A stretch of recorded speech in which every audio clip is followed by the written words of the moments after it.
So I gave my bender head about a day and a half to make sure that it was nice and dry from the Mod Podge that I put on there.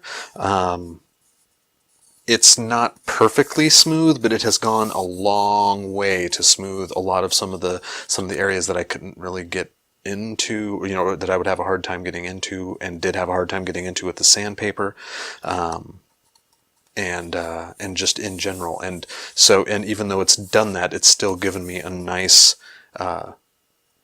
layer to start paint on. So it's not like a super shiny finish that paint won't stick to real well. So I think even in the parts that are like the most smooth, the paint should still hold well onto the Mod Podge. And actually it worked a lot better than I imagined.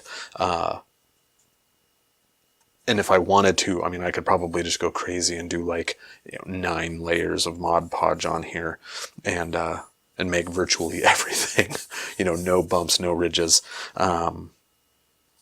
But that's, I don't know, I don't feel like doing that. So I'm not going to. But I am moving on to the painting phase. And so for the painting phase, there were something I wanted to check. I haven't painted in a long time, so I'm hoping this thing doesn't look like crap. But because of that, I don't have a ton of paint. So my selection is limited. I'm growing it, but it's pretty limited right now. So I wanted to make sure that I had the right gray, because I wanted something like semi-metallic, because even though it doesn't really show on Futurama, Bender, is metallic, so he would have kind of a metallic sheen. So I wanted something that had just a little bit of a metallic to it. So the one I've got, I wasn't sure whether or not it was going to be the right color, in terms of light versus dark gray, to do good for Bender. But I think it will be okay. I did a color test on it, which I will show you here. And honestly, I think it looks good, so I'm going to go ahead with it. The other thing that I needed to test that I didn't, but I'll kind of just fudge through it as I go along here in this video, is mixing the right amount of yellow and white for his eyes and mouth grill. So yeah, I'll have a picture up on my computer, which is about 6 feet that way, so I'll be able to see it from here, and do a little bit of color matching. But that's it. Otherwise, I think I've got everything. Because he's just black, gray, and yellow, so it should go pretty good. But like I said, I haven't done this in a long time, and even when I did do it, I was far from a master. So it'll be interesting to see how it turns out. So anyway, yeah, that's it. I'm gonna get started. So, though I am no master, I do know a couple of basic things about painting, and that is, the big one is start at the lowest, the deepest level into whatever you're painting, and move your way up. So, you see me here working with black paint, and yeah, I know Bender is black, but he's also been shined up considerably because of the Mod Podge. So, I don't want that to show through and then be an inconsistency with the overall paint job. So all of the deepest parts, like the gap in between his eyes and the inner area of the visor, and then in between the raised parts of his mouth grill, I'm painting in black. Now, then the other thing I know, as I'm displaying here, is that when you have a dark media but you want colors to be light, putting brighter colors underneath as a base works really well. So I'm taking just regular white paint and putting a base coat on the eyeballs and the grill pieces, which I will later cover again with the really light yellow that you see him in Futurama.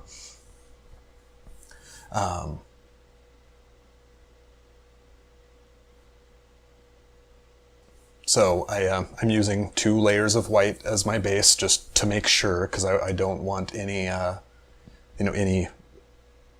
unwanted darkening. And then with those applied while it's drying, I'm slowly adding yellow to the leftover white, just a drop at a time to try and get that nice light yellow that they use on the show.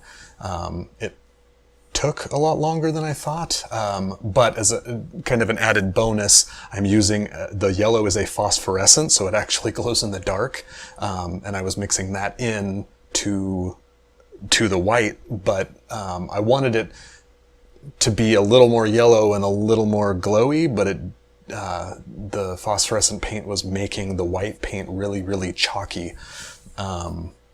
So it was kind of like, it was behaving very, very oddly. So I didn't want to add more. So it's just the barest yellow it could possibly be, and still get away with being yellow. And then I kind of went gonzo on it because I wanted to make sure that it was a good, I had good coverage there. So I went with 3 separate layers of that, and that's where I could really, really tell that it was chalky. You can't see it here, but maybe later on when I show you a bit closer, you can see what I'm talking about. And then obviously I move on to the metallic gray. I think it was perfect. I think it was a great color. I showed you in that color test how I thought it was going to be right, but that color test was on white. So there's always a little bit of difference depending on your base color, unless you go crazy with layers, which I did not do with the metallic on Bender. Excuse me. I was trying to be kind of a little heavier handed with the gray. And then you can see here that I do everything but the antenna because I needed something to hold on to for while I was doing the bottom of his head. But yeah, so like I was saying, I was trying to be kind of heavy-handed to help cover some of those gaps where the Mod Podge didn't quite do it, and some of those deeper rings that you could see earlier from when I was sanding. And it ended up not getting totally rid of all of it, but it's not too much of a detractor, so I wasn't too worried about it.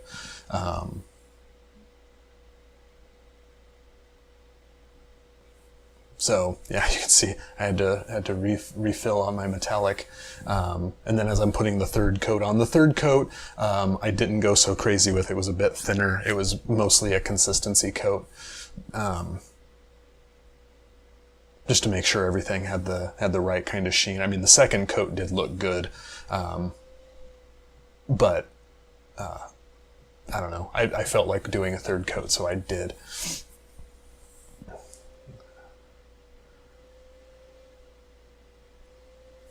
And then once I got the third coat finished, I got to do the antenna.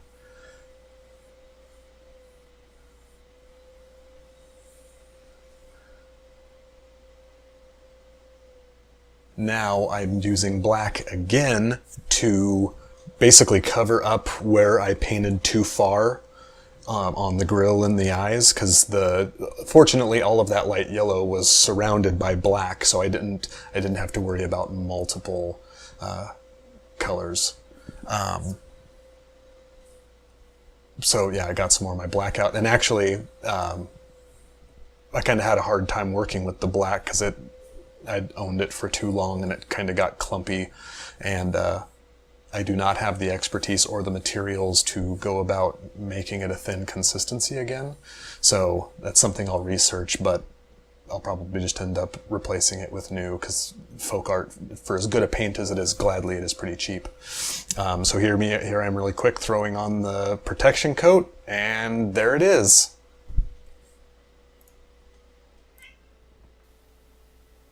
So I'm in the middle of filming a new project, and I remembered that I never did the conclusion for Bender. So I'm going to do that now, if you don't mind. I unfortunately don't have Bender anymore because I kind of already gave him to Russell, but I did get a picture of him in his new home, which I will put up here. And I don't know, you can see, I mean, I think I did pretty well. It's, it's certainly not a masterpiece by any stretch of the imagination, but I think he turned out okay. It was good to actually get a brush in my hand again, because it had been a really long time since I'd done any painting. So yeah, no, it was really good. It was a necessary experience for me, and Russell really enjoyed them. So I'm glad. In terms of what I learned on this project, I'd have to say definitely that in the future, when I'm doing finish work on things that I 3D print, I am definitely going to throw a few coats of Mod Podge on it. In terms of filling in all the little cracks and crevices and lines in between those layers, it was fantastic. I will still sand. I will probably get some 100 grit because you probably didn't notice, but that little time lapse I did was an hour of solid sanding. So it was a lot of work, and I think 100 grit would give me a little bit more without losing too much control over how fast I'm tearing through the plastic. So that's good. I learned that I can't hold on to my paint for too long, because the black that I used was really old, and it had turned into this lumpy mess. So I will definitely need to check the rest of my paint and make sure that it didn't happen to any of the others. And I learned that painter's tape is just about the coolest thing ever. You've seen it on the print bed for the 3D printer, and then I used it to cover up the paints on my little, I don't know what those things are called, little paint pot thing, so I could squeeze out some paint and mix it and stuff.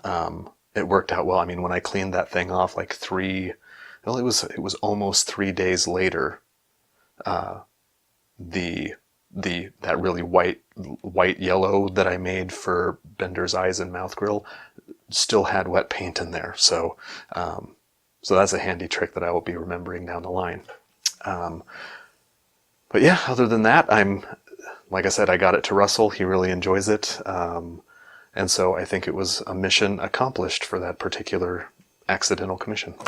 So anyway, yeah, I'm gonna leave it there and get back to this project. And until next time.